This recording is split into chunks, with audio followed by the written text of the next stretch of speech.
Alabama police are coming under fire after an Indian citizen who was out for a walk in northern Alabama was confronted by police. He was slammed to the ground, which led him to being temporarily paralyzed, a condition he's fighting through right now. That according to the man's lawyer. That lawyer, Hank Sherrod, spoke with me earlier about his client's case, and I began by asking him what the victim, Sureshbhai Patel, was doing in Alabama. Mr. Patel is a grandfather, and he had a premature grandchild that was a big demand on his son and daughter-in-law. Son wanted to go back and had to drop out of his master's program in electrical engineering at University of Alabama in Huntsville, and it was just needed a break, and he came here to help.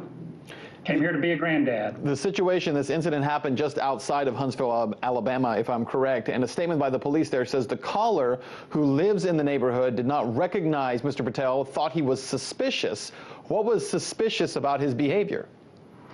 You know, first off, I haven't seen any information about this call. Taking the police at their word, the only thing that would have been suspicious is that, you know, he was of brown skin. And yes, this was in the morning. This was you know, not at night.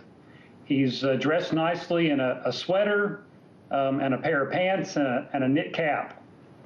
And so when police arrive on the scene there, he was apparently walking on the sidewalk down the street, and as police approached him, apparently Sureshbhai did not speak or does not speak English, and he put his hands into his pockets. Is that what police are claiming?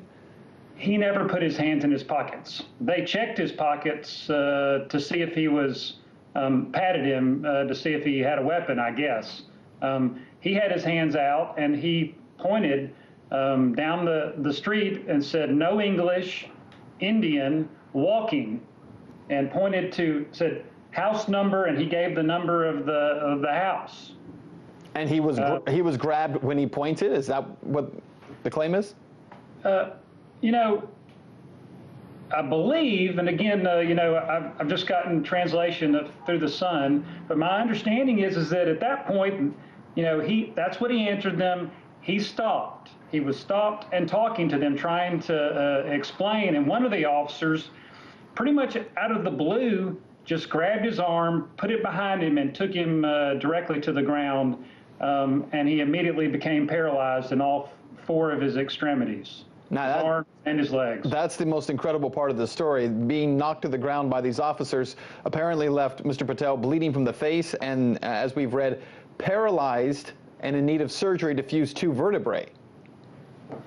As I understand it, and I haven't had a chance to talk to the doctors or see medical records, but the doctors say that there was trauma to the cervical spine that caused immediate swelling. And they needed to do the cervical fusion in order to get in there and relieve the pressure on the spine. And so far, Mr. Patel, when I saw him yesterday, he was able to raise his arms like this, but he can't grip with either of his hands right now, and I think it's a little worse on the left. He's gotten some use of his right leg, but very little of the left. The use of force here is not entirely unusual from what we've seen in police departments around the country. However, what makes it different, I think, certainly, at least in the appearance part of this, is the outcome of Mr. Patel being paralyzed as a result of being tackled the way that he was. Madison police have refused to identify the officers involved in the stop. Is that unusual for a case like this? I don't think it's necessarily unusual, but I don't think it's right. You know, this is, you know, if you don't identify the officer, you only release the video and the audio, which they admit they have, but you only release that when it supports you. You don't do it, in this case, when obviously you're concerned that it doesn't.